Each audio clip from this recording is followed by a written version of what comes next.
오늘은 열매 맺음이라는 제목으로 강의를 하겠습니다. 우리 서로 한번 인사할까요? 열매 맺겠습니다.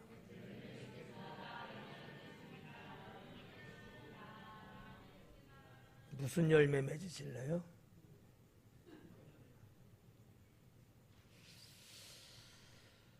우리는 15장을 지금 보고 있고요. 지난주에 앞부분 8절까지 봤습니다. 예수님은 포도나무와 가지의 관계를 언급하시면서 핵심적인 게 뭐냐면 열매 맺는 문제였거든요.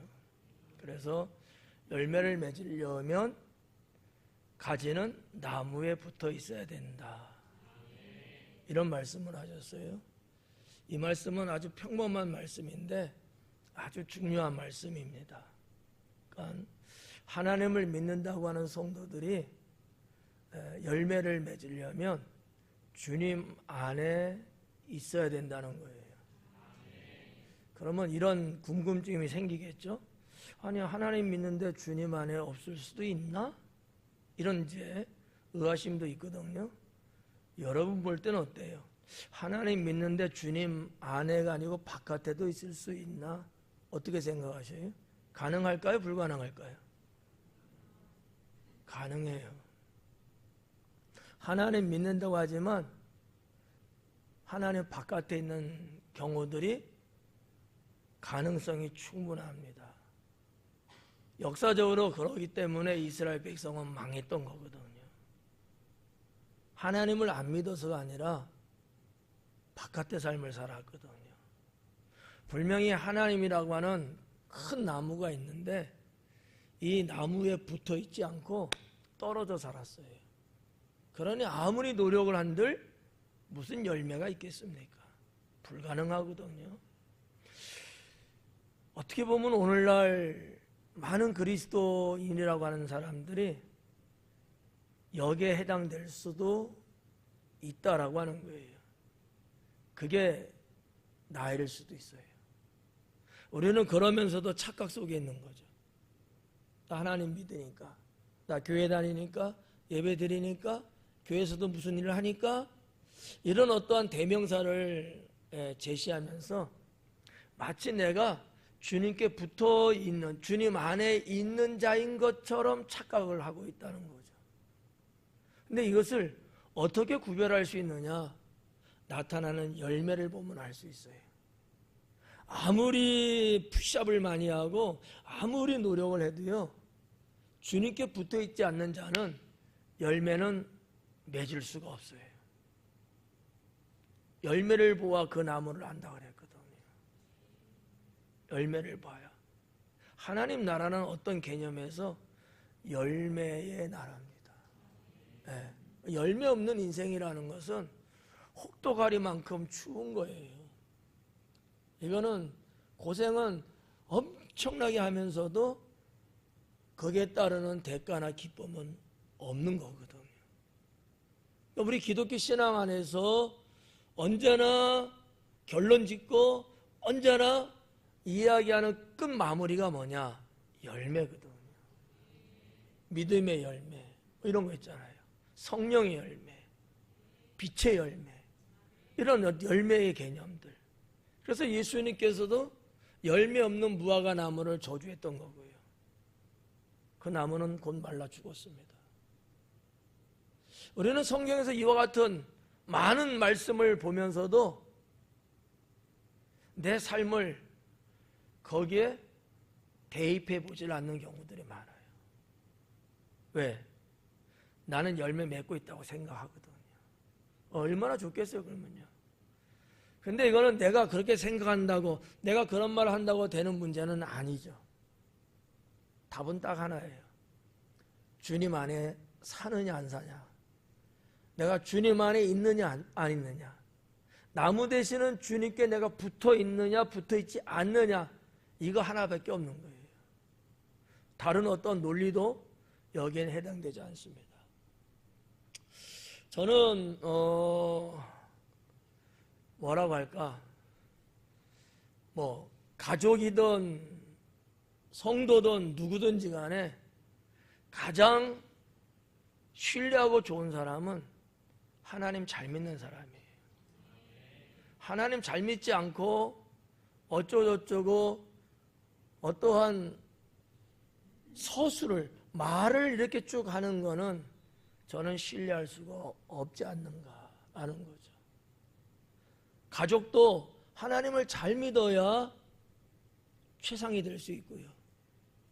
교인들도 하나님을 잘 믿어야 멋있고 이쁜 거예요. 우리가 꺼내놓을 수 있는 명함, 우리가 당당하게 말할 수 있는 명함이 뭐겠어요? 신앙이거든요. 하나님 잘 믿는 거예요. 그러면 모든 게 다 이쁘고, 하나님 잘 믿지 못하면 뭐 아무리 자기가 뭐 대단하고 무슨 뭐 큰 유익을 막 준다 할지라도 별로 이쁘지 않아요. 그러니까 이런 여러 가지의 내용들의 공통점은 다 뭐냐? 주님 안에 사느냐라는 거거든요. 주님과 함께 사냐는 거거든요. 강의하면서도 말씀드리겠습니다만 하나님이 지구상에 태어난 자 중에서 가장 사랑하고 좋아했던 사람은 과연 누구였을까? 뭐 여러분 다 대답이 다를 거예요.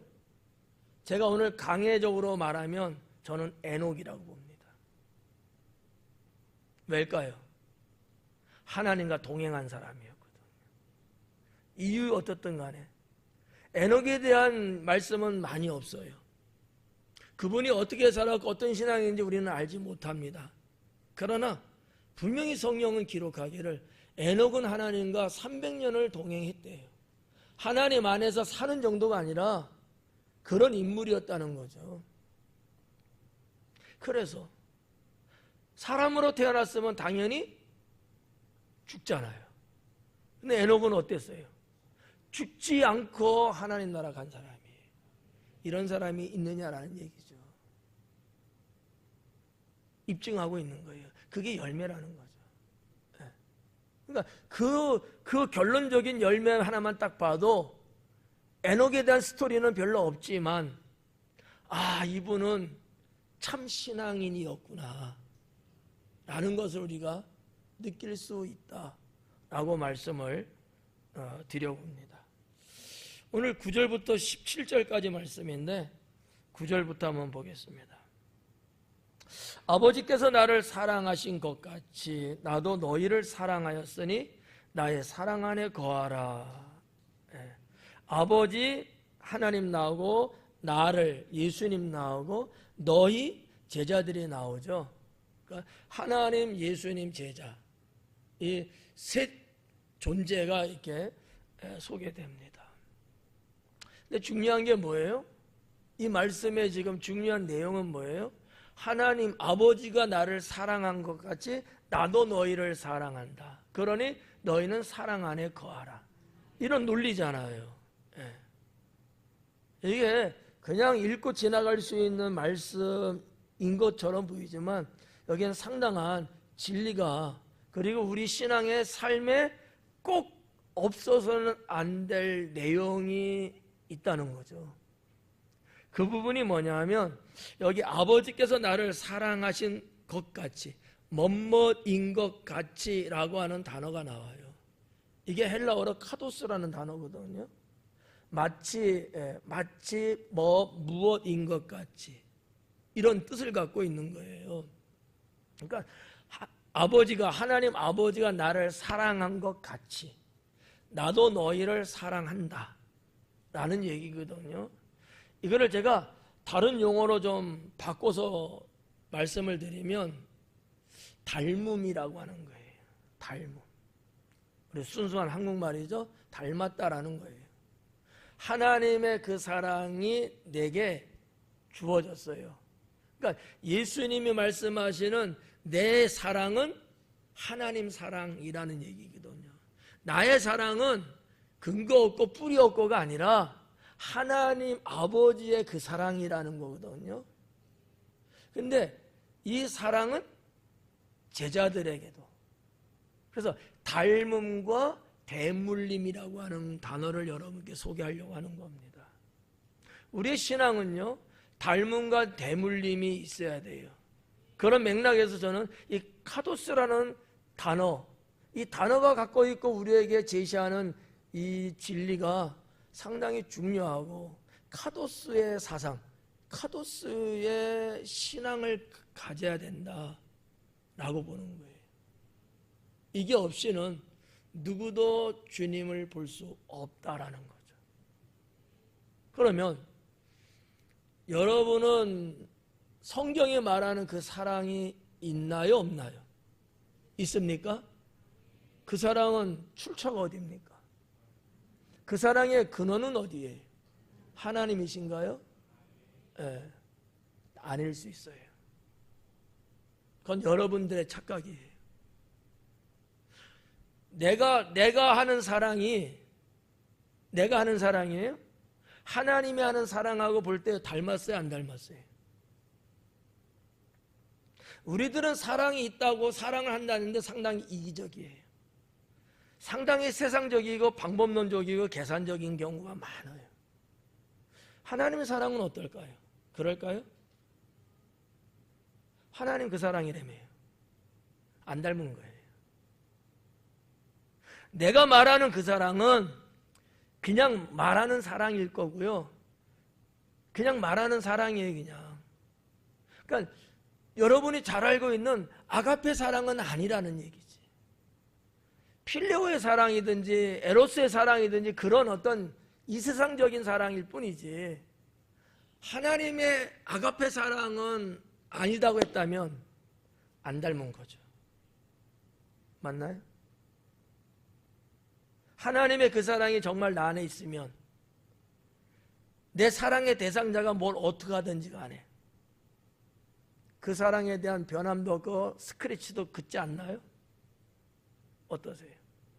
평가하시고, 때로는 정죄도 하시고, 때로는 승질을 내고, 때로는 못 기다려주고, 내가 너무나 내 마음대로 칼질을 하고 있는 사랑을 내가 하고 있는 경우들은 없지 않느냐라는 거예요. 그걸 가르쳐서 우리가 하나님 사랑이라고 말하면 하나님의 이름을 망령되 일컫는 거겠죠. 그러면서 내가 하나님 사랑을 닮았다고요? 그건 아니겠죠. 닮으려고 노력은 하지만 아직은 닮지 않은 것 아닐까. 에녹 이야기 했잖아요. 에녹은 그러지 않았다는 거죠. 노아가 당대의 의인이라는 말은 들었습니다. 그러나 에녹하고 견줘본다면 노아도 에녹은 될 수 없었던 거예요. 그래서 제가 이 구절에서 좀 전해드리고 싶은 것은 내 신앙이 과연 주님을 닮은 신앙이 맞냐라는 거예요. 주님을 닮은 신앙. 우리 예수님을 닮은 신앙이 맞냐? 주님이 말씀하시는 그 신앙이 내 안에 있는 게 이게 똑같은 거냐? 여러분, 영어로 볼 때 카피가 있잖아요. 복사라는 게 있잖아요. 카피의 단어의 개념은 그냥 복사예요. 그냥 복사 개념이거든요. 근데 이거 말고 카본 카피라는 단어가 있어요. 이거는 똑같이 복사했다는 얘기예요. 그러니까 넓은 의미에서는 다 복사예요. 어떻게 보면 내가 한다는 사랑, 내가 있다는 사랑은 카피 정도인 거예요. 닮지는 않았어요. 비슷할 뿐이죠. 카본 카피의 사랑. 하나님의 그 사랑이 내 안에 들어와서 나도 그 사랑을 또 누군가를 할 때에 마치 하나님이 그 사람을 직접 하는 사랑처럼 그런 사랑을 보이는 거죠. 이게 닮았다라는 거죠. 이게 카도스의 신앙이라는 거예요. 좀 어려울까요? 이해는 가나요? 네. 이 말씀을 드리는 이유는 우리가 그렇게 살아야 되지 않느냐라는 거죠. 네. 물론 우리는 연약하고 우리는 하염없이 바위에 부딪히는 파도가 부서지듯이 부서지는 존재는 분명해요. 하지만 우리는 예수님 말씀처럼 멋멋인 것 같이 하나님이 나를 사랑한 것 같이 나도 너희를 그 사랑으로 사랑한다. 사랑의 닮음 플러스 그 사랑을 대물림해 주는 거죠. 자, 두 번째 물어볼게요. 여러분 안에는 그 사랑이 하나님을 닮아가는 그 사랑 맞나요? 그러면 어떻게 하실래요? 대물림을 해 주셔야 돼요. 내 대해서 여기가 종착역이 되면 안 된다는 거예요. 이거를 내 자녀들에게 대물림. 예, 목사인 경우는 성도인 여러분에게 대물림. 여러분은 주변의 형제, 자매, 이웃에게 대물림. 구역장님은 구역 식구들에게 대물림. 이렇게 뭔가 이렇게 위에서 아래로 물려주는 이 대물림이에요. 그 신앙이 주님 안에 있는 거고 주님을 닮은 거고 성경에서 말하는 나무에 붙어있는 가지와 같은 거다라는 거예요. 내용이 좀 길어집니다만은 나무 가지에 들어있는 수분과 진액은 어디에서 공급된 걸까요? 가지에 있는 것들은 나무에서 공급되는 거거든요. 나무의 DNA와 가지의 DNA는 같다 틀리다. 그게 닮음과 대물림인 거예요. 하나님을 믿고 예수님을 구주로 영접한 우리에게 DNA를 검색해 본다면 뭐가 나와야 돼요? 주님의 것이 나와야 되는 거죠. 그래서 내 옆구리를 누가 꼬집어도 주님의 성품이 나와야 되는 거야. 근데 여기 인간적인 내 성품이 확 나오는 거잖아요. 그건 아직은 닮지 않았구나 라고 말할 수 있지 않느냐라는 거죠. 물론 쉬운 얘기는 아니지만 그렇다고 결코 어려운 이야기는 아닙니다. 우리가 신앙의 이 깊이성, 이 신앙의 이 영성이라는 이 부분을 우리는 너무 무관심하게 사는 경우들이 많거든요. 그런 세계가 없고 그런 신앙이 없는 게 아니라 있음에도 불구하고 우리는 그렇게까지는 안 믿는 성향들이 강해요. 그게 어떻게 보면 사탄의 유혹일 수 있습니다. 하지만 우리 주님은 그걸 원하시거든요. 그래서 하신 말씀이 뭐예요? 너희는 내게 붙어 있어라. 떨어지지 말라는 거예요. 떨어지면 열매를 맺지 못하나니. 떨어져 있으면 열매 못 맺어요. 너와 나의 DNA가 다르면 너에게서 나의 열매가 맺을 수 없다는 얘기거든요. 어떤 이 식물성과 존재성이 이게 그럼 또 어렵구나. 네. 그러니까 가지가 나무에 붙어 있다라는 이 개념은 식물성적인 표현인 거예요. 그런데 우리가 예수님 안에 있다는 얘기는 존재성적인 표현이거든요. 다른 것 같지만 똑같은 의미거든요. 똑같은 거예요. 네. 주님 안에 있다는 말은 제가 지난주에 5가지로 강해 드렸어요. 그래서 더 이상 할 수는 없고요. 9절에서 우리가 그와 같은 부분들을 좀 알고, 아, 그렇구나. 이 신앙을 내가 가져야 되겠구나. 주님과 다른 노선의 신앙이 아니라 주님과 같은 노선의 신앙을 내가 가져야 되겠구나. 우리는 이러한 도전, 이러한 결단을 해야 된다고 믿습니다. 10절에 있는 말씀에 보니까 내가 아버지의 계명을 지켜 그의 사랑 안에 거하는 것 같이. 뭔가 답이 좀 나오지 않아요? 나의 사랑 안에 거하라 그래요. 그런데 나의 사랑 안에, 예수님 사랑 안에 거하는 비결이 뭐냐? 10절에서 내가 아버지의 계명을 지켜 그의 사랑 안에 거하는 것 같이. 너희도 내 계명을 지키라는 거거든요. 그러니까 예수님의 계명을 지키게 되면 주님 안에 거하는 것이 되고, 그러면 우리는 이 DNA가 같아지는 거예요.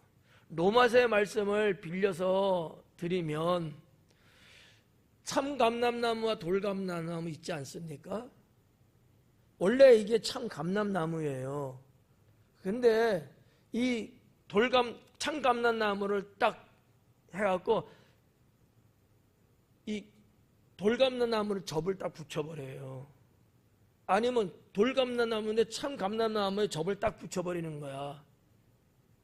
그 원래 본질의 DNA는 두 가지로 계속 갈까요? 하나의 나무의 DNA로 바뀝니다. 합성화된다는 얘기예요. 우리가 예수님 믿고 예수님께 붙어있는 자가 되면 나의 영적인 DNA, 이게 주님의 DNA로 합성화돼 바뀌어버려요. 바뀌어야 된다는 거죠. 이게 안 바뀌니까 여전히 인간적인 것들이 들끓는 거야. 주님은 바뀌기를 원하시죠. 그래서 니고데모가 이야기했을 때 거듭남을 예수님은 말씀하신 거예요. 거듭나지 않으면 안 된다는 거죠. 제가 쓴 단어는 각각 다르지만 그 내용과 의미는 다 똑같은 걸 지금 말씀드리고 있는 겁니다. 어렵다면 죄송합니다. 내가 내 아버지의 계명을 지켜 그의 사랑 안에 거하는 것 같이, 계명을 지키면 주님 사랑 안에 거하는 것이 맞다라고 예수님은 말씀하고 있는 거거든요. 너희도 내 계명을 지키면 내 사랑 안에 거하리라.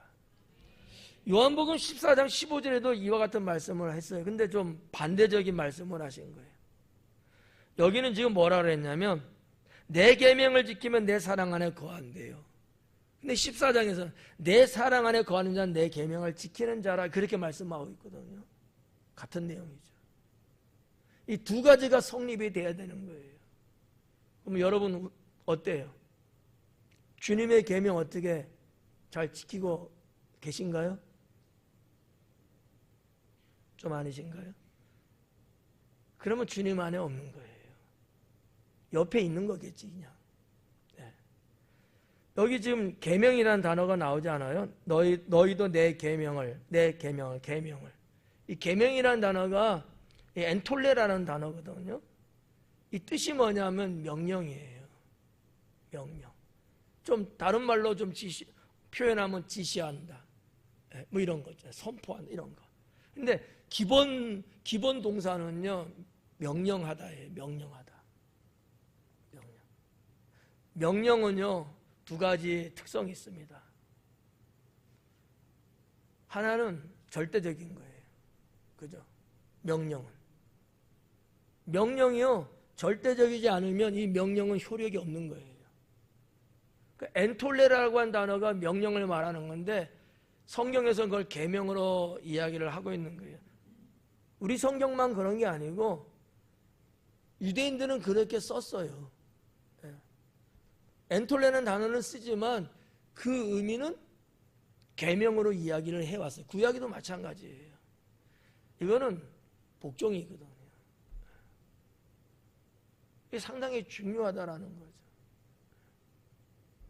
저는 이 계명을 지키는 문제, 사람들에 따라서 어렵다고 하는 사람도 있지만 그게 그렇게까지 정말 어려울까? 어려운 이유는 뭘까? 아마도 하나는 습성이 되지 않았기 때문에, 또 하나는 옛 성품, 세상적인 것들이 너무나 나를 지배하고 있는 힘이 크기 때문에 못하고 있는 거죠. 이 파워 게임에서 지는 거예요. 11절의 말씀 보니까 내가 이것을 너희에게 이르면 내 기쁨이 너희 안에 있어 너희 기쁨을 충만하게 하려 함이라. 기쁨이라고 하는 새로운 말씀을 하고 있어요. 내가 이것을 너희에게 이르면 내 기쁨이 너희 안에 있어. 내가 이것을 이르면 앞에 있는 부분이죠. 내 안에 있어야 되고 계명을 지키고 이런 것도 이런 얘기들이에요. 그런 것들을 내가 너에게 이야기하는 것은 내 기쁨이 너희 안에 있어서, 예수님의 기쁨이 제자들이 갖고 있는 기쁨 안에 있어서 그들의 기쁨을 충만하게 하기 위해서라는 얘기예요. 이 충만하게라는 이 충만은 풀레로라는 단어거든요.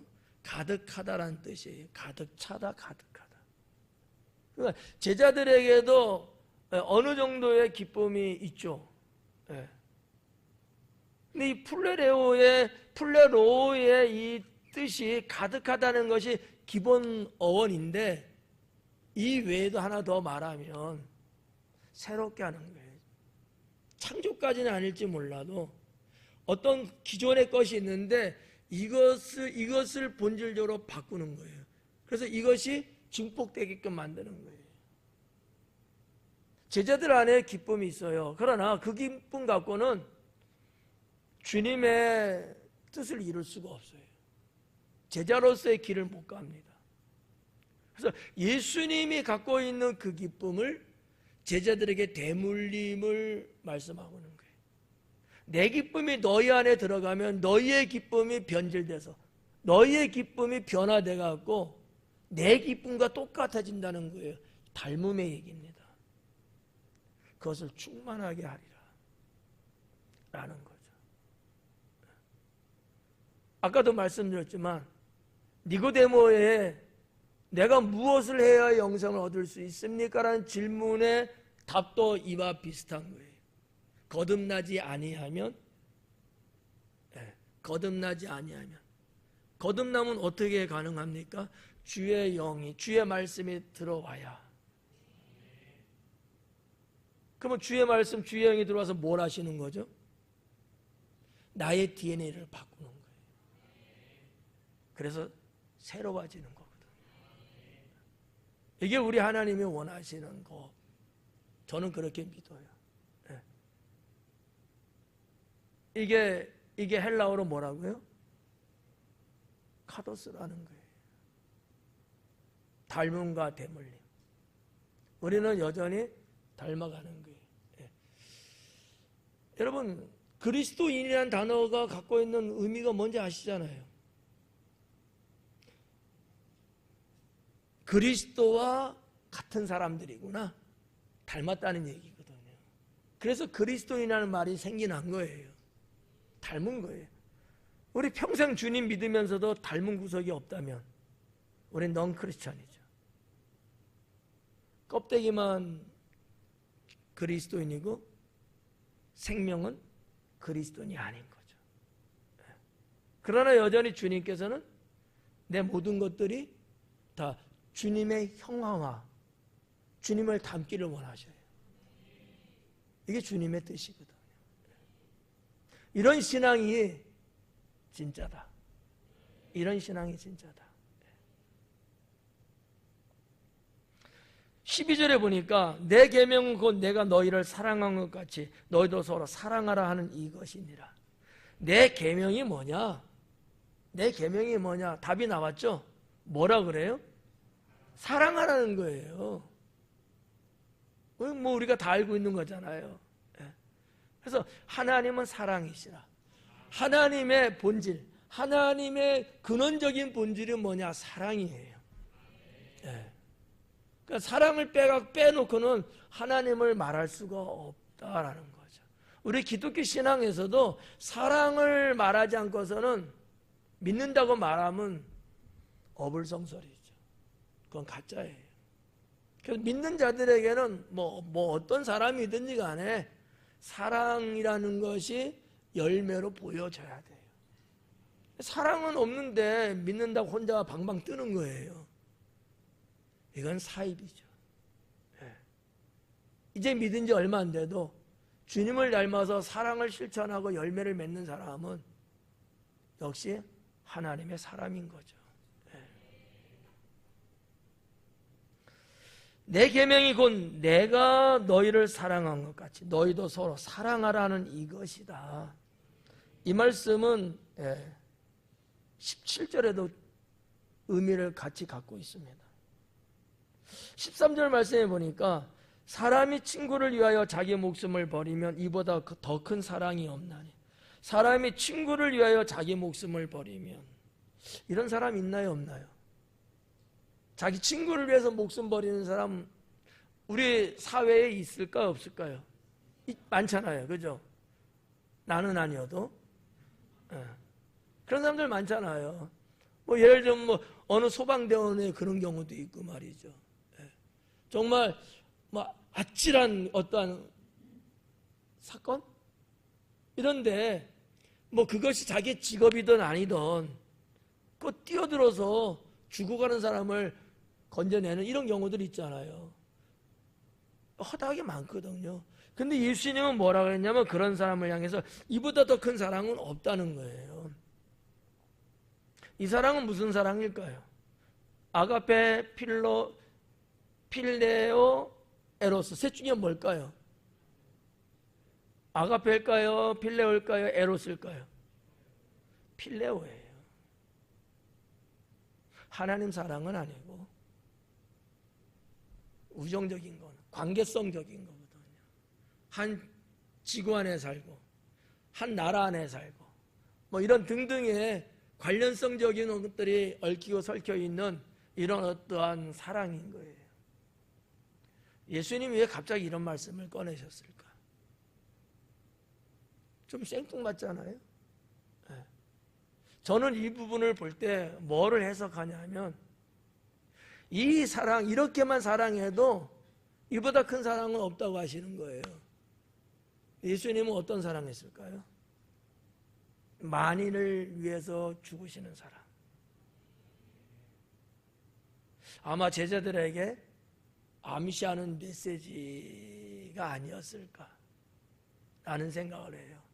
많은 초대교회 크리스천들, 초대교회뿐만 아니라 역사적으로 지금의 이르기까지 쭉 세월이 오면서 수많은 믿음의 사람들이 이렇게 자기 목숨을 버리고 문 영혼들을 구원하는 일들이 많이 있었거든요. 대한민국 한반도 이 땅에 복음을 들어왔던 당시의 선교사님들도 저 사해바다 앞에 자신들의 피를 뿌리고 순교하셨거든요. 뭐 때문에? 자기네 나라에서 잘 먹고 잘 살고 충분히 공부하고 행복하게 살 수 있는 분들이니 불구하고 왜 그분들은 그랬을까요? 그러니까 우리가 예수님의 메시지를 보면 이게 어떤 단타적인 말씀보다는 뭔가의 그 메시지를 담고 있는 이 말씀을 한 것 아닐까. 지금 상황이 곧 있으면 예수님이 십자가에 달려 돌아가시는 쯤 되거든요. 친구를 위해서 죽는 것보다 더 큰 사랑이 있겠느냐, 인간 세계에서. 근데 예수님은 모든 사람을 사랑해서 대신 죽잖아요. 제자들은 어떻게 되는 거예요? 그런 사랑해야 된다는 거예요. 그 일로 인해서 내가 너희를 불렀다는 거죠. 그 일 때문에 내가 너희를 선택했다는 거예요. 예. 그래서 15절에 뭐라고 말합니까? 14절에 너희는 내가 명하는 대로 행하면 곧 나의 친구라 그래. 너희는 내가 명하는 대로 행하면, 예수님께서 명하신 바가 뭐죠? 사랑하라는 거잖아요. 어떤 사랑? 좀 더 구체적으로 말하면 하나님을 사랑하고 이웃을 내 몸처럼 사랑하고 원수까지도 사랑하는 거. 이게 주님이 명하신 거거든요. 그 명하신 말씀대로 행하면 너희는 뭐가 된다? 내 친구가 된다는 거예요. 어떠한 관계가 지금 바뀌고 있는 상황이에요.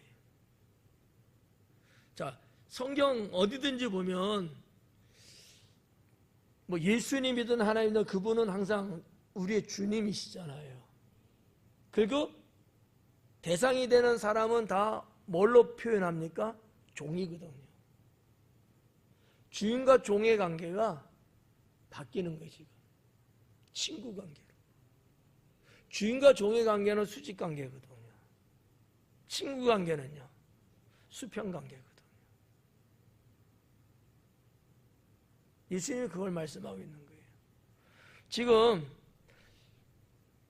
나의 친구라 하는 이 말씀, 이게 예수님과 연합된, 예수님께 붙어 있으면, 예수님 안에 살면, 계명을 지키면 이런 모든 것들이 다 뭐예요? 그렇게 되면 친구 된다는 얘기는, 예수님과 연합되면 친구가 된다는 거예요. 그래서 이 15절에 보면은 이제부터는 너희를 종이라 하지 아니하겠다 그래요. 지금까지는 주인과 종의 관계 속에서 쭉 오셨어요. 근데 주님과 연합된 너희는 이제부터 내가 종으로 보지 않고 친구로 보겠다는 거예요. 이제부터는. 이제부터는이라는 것이 시간적 단어거든요. 그 언제를 말하는 걸까요? 주님이 명하신 대로 지켜 행할 그 시간부터. 그래서 저는 이것을 관계 정립을 예수님이 다르게 지금 하고 있구나. 자, 주님이 여러분 우리를 종이라고 보시면 좋겠어요? 친구로 보시면 좋겠어요? 당연하잖아요. 네. 근데 그만한 자격은 되시나요? 그냥 됐으면 좋겠다는 막연한 생각이신가요?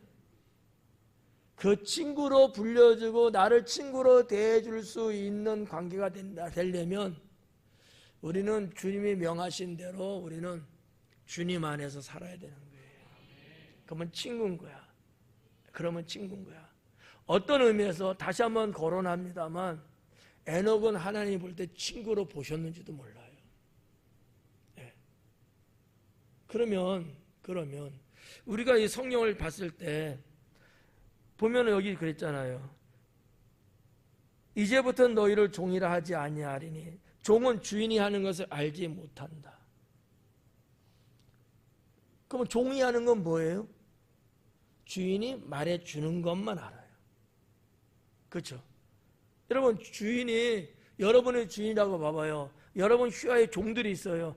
여러분의 내면에 여러분의 삶의 모든 것을 세세꼴꼴 종들한테 다 이야기를 해주고 살까요? 안 할 거 아니야. 아무리 마음씨가 좋아도 그런 건 안 해요. 친구가 되면요 그 이야기를 하고 살아요. 친구가 되면 그렇잖아요. 뭐 젊은 자녀들이든지 뭐 나이 먹은 부모들이든지 다 친구 관계들이 있지 않습니까? 내 가족한테 말 못할 이야기도 때로는 친구한테 말하죠. 왜 그럴까요? 왜 그게 가능할까요? 대등한 관계라서 그래요. 대등한 관계. 위아래 관계면요 말 안 해. 여러분 직장에서 내 상사한테 내 사생활을 매주알 고주알 다 이야기하셔요? 왜 안 하시는 거예요? 뭐 굳이 뭐 할 필요도 없겠지만 그런 이야기를 주고받을 관계가 아닌 거예요. 근데 입사 동기라든지 나이 차이는 있을지 몰라도 어쨌든 친구 관계잖아요. 그런 자들에게는 이야기할까 안 할까요? 주저리 이야기해요. 관계성의 문제입니다. 주님은 제자들에게 그 얘기 하신 거예요. 이제부터는 내 친구다라는 거죠. 친구 되고 싶어요? 왼수 되고 싶어요? 그렇죠. 근데 조건이 있겠죠? 네. 주님의 말씀대로 행하면, 내가 주님 안에 거하며 살면, 그죠? 이러면 친구 연합관계가 되기 때문에 가능한 거예요. 성경에 보면 하나님이 사람을 친구라고 말한 적이 없어요. 딱 한 번 나옵니다. 누굴까요? 소인 집사님 누굴 것 같아요? 그렇게 대답할 줄 알았어요. 구건사님도 그렇게 대답했고, 이은경 집사님 뭐라고 생각해요? 이하동문? 대부분 그렇게 많이 생각하죠. 단 한 번도 그런 적 없어요. 누굴까요? 아브라함이에요. 그럼 이 얘기가 성경 어디에 있을 것 같아요? 아브라함이니까. 당연히 창세기죠. 창세기는 없습니다. 이사야서 41장에 나와요. 이스라엘 백성들이 하나님 앞에, 우리가 이사야서 강의를 하고 있습니다만 그들 참 맛깔나지 않게 살잖아요. 그러니까 하나님이 너희가 말하는 조상, 아브라함을 내가 벗치다 칭했는데 너희들 왜 이 모양이냐? 직접 이사야를 통해서 하나님이 아브라함을 벗치라고 이야기를 딱 성경에 한 번 나와요. 왜 아브라함이 하나님의 벗칠까요? 친구일까요? 왜 하나님은 그렇게 말씀해 주셨을까요? 하나님께 붙어있는 삶을 살았거든요. 하나님의 말씀대로 그가 믿음이 얼마나 대단했겠어요? 저는 그렇게는 안 봐요. 그 초기 상태는. 그럼에도 불구하고 그는 하나님 말씀에 절대 순종하고 주님께 딱 달라붙었던 거야. 신앙의 연배 별로 안 돼요. 연도 따지면 여러분이 훨씬 많을 수 있어요. 근데 그분은 주님의 말씀에 그냥 100% 순종하고 따르는 거예요. 그래서 아브라함은 나의 벗이라는 거지. 친구래, 친구. 이 말씀이에요.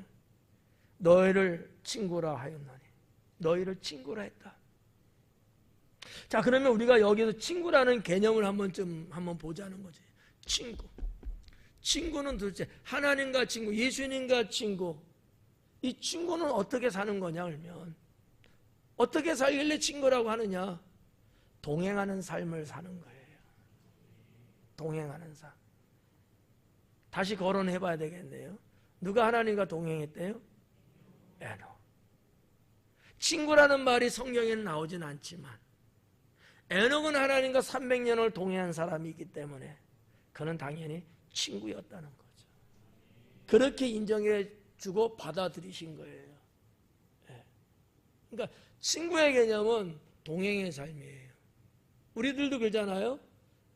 친구야, 뭐 이렇게 친구 관계 되면요, 웬만한 데는 같이 가지고 뭐 이렇게 같이 움직이잖아요. 이 친구의 특성이 그런 거거든요. 또 하나 친구가 있어요. 친구는요, 서로 신뢰하는 마음을 갖고 있는 거예요. 서로 신뢰하는 마음. 친구가 뭐 때문에 그런지 몰라도 말도 안 되는 말을 했다고 쳐요. 친구라면 그래도 그 친구의 말을 믿어줘야 되나요? 안 믿어주나요? 여기서 이성과 감성이 믿어주는 게 친구예요. 믿어주는 게. 뭐 때문에 이 친구가 이런 말을 했는지는 몰라. 이 친구가 그럴 친구가 아니라는 걸 알아. 지금은 그렇게 말했지만 그래도 믿어주는 거예요. 이유가 있겠지. 저렇게 행동할 때 뭔가 사연이 있겠지. 말은 틀렸다 하지만 그 사람은 믿는 거예요. 이게 친구입니다. 우리 살다 보면 이런 경우들이 좀 있지 않아요? 어떠세요? 여러분은 신뢰해주는 쪽이에요? 그럴 때마다 난 신뢰 못, 난 못 믿겠어. 좀 이러는 스타일이에요. 앞에 거 뒤에 거예요. 그렇게 말 안 하면 또 이상하잖아. 그러니까 딱 보면 아는 거예요. 누가 진정한 친구인가. 좋을 때는 몰라요. 구별이 안 가요. 색깔이 거의 비슷합니다. 상황이 안 좋을 때는 친구와 친구가 아닌 것이 식별이 가능해지기 시작해요. 그래서 때로는 그런 어떤 상황과 그런 어떤 일을 만나보는 것이 인생에 유익할 수 있어요. 악군과 적군은 구별해낼 수 있거든요. 마냥 좋아서 그냥 몰라요. 그래서 여러분, 젊은 청년 남녀가 연애하고 막 그럴 때는 다 좋아 보이잖아. 다 좋아 보이거든. 막상 결혼하면 어때요? 몰랐던 것이 하나씩 솔솔 드러나잖아. 그래서 때로는 연애할 때도 이 친구의 장단점이 뭔지, 뭐가 좋은 건지 뭐가 안 좋은 건지를 어느 정도 알고 나서 결혼을 하는 것이 결혼 실패를 막을 수 있어요. 그게 그 당시에는 매우 쓰라린 경험이거든요. 하지만 그게 어떻게 보면 인생 전체를 보면 양약일 수 있는 거죠. 친구는요, 신뢰하는 마음이 기본입니다. 네. 그래서 가장 사람을 테스트하기 좋은 방법이 돈이래요. 돈. 오늘 갑자기 한 1,000만 원이 필요한데 어떻게 해줄 수 있어? 좀 빌려줄 수 있어? 달라는 건 아니야. 달라는 거 하면 99%는 거절이야. 그러니까 달라는 건 아닌데 내가 갑자기 필요해. 얼마 쓰고 꼭 줄게. 근데 이게 말이 1,000만 원이 쉽지만 않잖아요. 그럴 때 주저하지 않고 그래? 내가 한번 구해서 한번 해볼게. 이건 진짜 친구인 거예요. 네. 여러분 인생에 그런 경우들 있어요? 저도 여러 번 있어요. 여러분인데 여러 번 망했어요. 못 받았어요. 그래도 돈이 중요한 게 그 사람이 중요하니까 친구예요. 네. 친구. 얼마 전에도 어느 목사님이 돈 얼마가 필요하다고 좀 해달라는 거야. 목사님 이자는 안 줄 거예요. 그래서 빌려가면서 아주 강짜야. 네. 알았어. 어떻게 마련해 볼게 해서 보내줬어요. 그동안 한 1, 20일 정도 쓰고 다시 통장으로 들어오더라고요. 나를 테스트했나? 그런 생각도 좀 들고, 딸내미 결혼을 시켜야 되는데 돈이 갑자기 좀 필요했나? 그런 생각도 좀 들고. 어쨌든 간에 저하고 나이 차는 7년이에요. 7년 아랫사람 목사님인데 친구라고 저는 봐요. 흔쾌히. 할 수 없으면 몰라도 할 수 있는 거라면 그래. 뭐 떼어 먹던 뭐 해 먹던 돈이 중요한 게 아니고 친구가 중요한 거니까. 네. 어쨌든 간에 테스트를 당했다면 성공한 거지 뭐. 네. 친구라고 하는 개념은 신뢰하는 마음이 기본이다. 친구는 언제나 동행하는 삶을 산다. 이것이 예수님이 그의 제자들에게 해준 너희는 이제 나의 친구라는 이 말씀 속에 들어가 있는 한미적인 의미예요.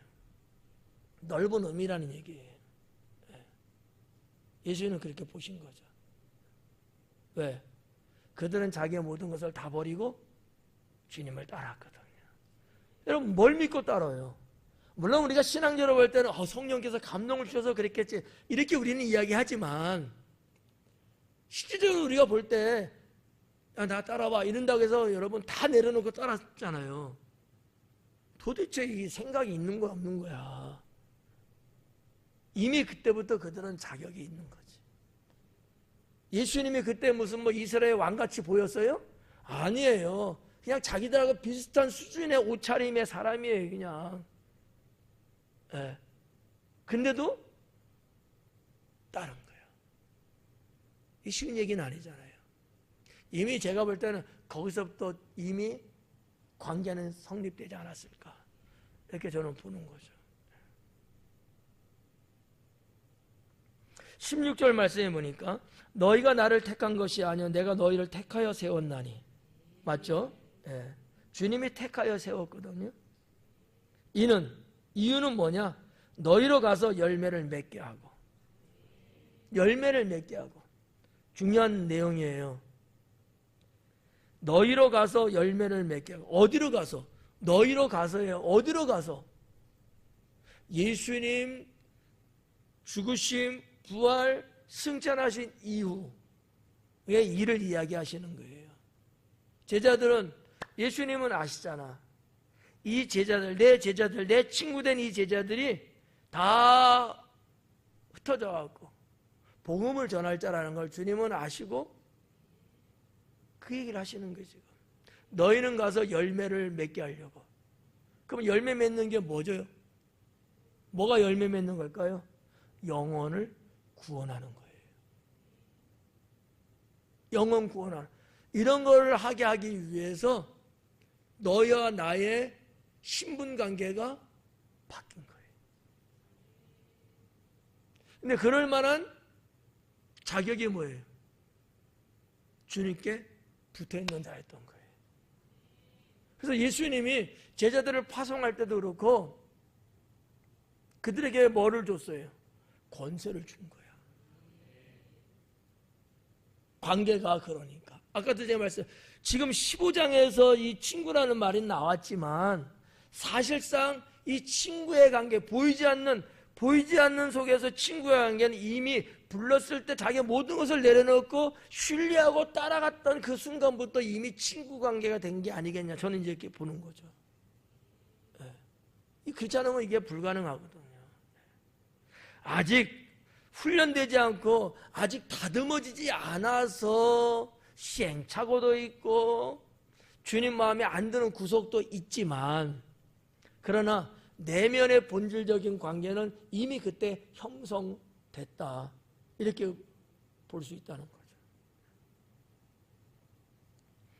뭐 우리나라 옛말에 그런 말 있잖아요. 잘될 놈은 떡잎부터 보면 알 수 있다. 여러분, 이 말에 대해서 어떻게 믿는 편이에요? 안 믿는 편이에요? 저는 믿는 편이에요. 딱 보면 티가 나요. 아, 얘는 이렇겠다, 쟤는 저렇겠다. 어느 정도 100%는 아니겠지만 어느 정도는 딱 표시가 나거든. 막 개구지고 말썽 피우고 못돼 먹은 것 같고 이런 애들도요, 보이는 면이 있어요. 그러면 그런 어떤 현상학적인 것은 다 무시하고 본질적인 그 아이만의 그 생명력적인 것을 보는 거예요. 그건 틀림없어요. 훌륭한 사람 되는 거죠. 너희로 가서 열매를 맺게 하고 또 너 열매가 항상 있게 하여. 열매를 맺는데 그것이 항상 있게 하는 거예요. 항상 있게. 내 이름으로 아버지께 무엇을 구하든지 다 받게 하려 함이라. 내 이름으로 아버지께 무엇을 구하든지, 내 예수님 이름으로 하나님께 구하면 다 받을 수 있게끔 내가 했다라는 거거든요. 그래서 우리가 여러분 기도할 때 예수님 이름으로 기도하잖아요. 예수님 이름으로 기도 안 하는 분들이 뭐 없다고 봐야지. 간혹 빼먹는 경우가 있어. 내 이름으로는 안 하지만 가끔 예수님 이름 빼먹고 그냥 기도 마치는 경우 난 들어서 알아. 누군지 알아. 그게 이제 그분의 원래 신앙은 아니고 그냥 어떻게 하다 보니까 그런 건데, 어쨌든 우리는 성경에 있는 내용 그대로 예수님 이름으로 하는 거예요. 예수님 이름으로. 예수님. 상당히 중요합니다. 우리는 어떻게 보면 좀 때로는 고지식할 필요가 있어요. 너무 여우 떨면 안 돼요. 때로는 우직하게. 주님이 그렇다니까 우리는 믿고 가는 거예요. 이게 무슨 관계다? 친구 관계다. 신뢰예요. 신뢰. 그래서 예수님은 이렇게 말씀을 하는 거죠. 다 받게 하겠다. 내가 이것을 너희에게 명함은 너희로 서로 사랑하게 하려 함이라. 앞에서 나왔던 내용을 다시 한번 반복하는 듯한 말씀인데, 내가 이것을 너희에게 명함은 너희로 서로 사랑하게 하려 함이라. 결국은 뭐예요? 사랑이에요. 서로 사랑해라. 서로 사랑해라. 하여튼 뭐 오전 예배 강의하고는 거의 80%가 달라요. 많이 다르게 했습니다. 오전 예배 강의가 더 깊이가 있을 수 있어요. 한번 보시면 전혀 다를 거예요. 시간이 30분이 다 됐어요. 그래가지고 깊이 해드릴 수는 없고 이 정도로 말씀을 마칩니다. 기도하겠습니다.